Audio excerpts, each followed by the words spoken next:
In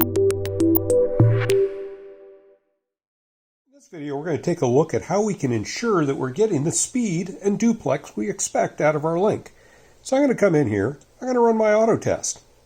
And like in previous videos that we've done, we can see that we connect up, we've got our PoE, but in this case, we're going to focus in on our link. So let's get rid of that PoE. We don't need to see that information. We're going to come down here, and this tells us that our receive pair is normal, our polarity is normal, our level's normal, and most importantly, right here, it's telling us that the switch is advertising.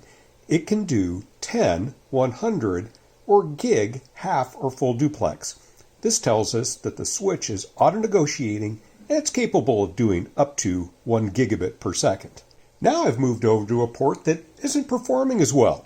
So let's go in and run our auto test on this port and see what's going on with that. So we're going to go ahead and we're going to hide that PoE again. We're going to come down here and expand our link.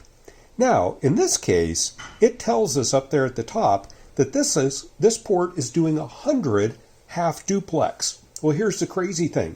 I know that that port was set to 100 full. So switches stop advertising their speed and duplex when we force the speed and duplex. This goes to half duplex when it doesn't see that auto negotiation.